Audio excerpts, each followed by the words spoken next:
tem duas letras. E você está com 3 mil reais. Para com 3 mil ou continua? Ok, o que você faz?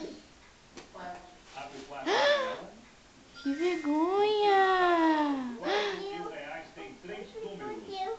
2 Eita! números são 2 bruxinhas, um número é uma letra.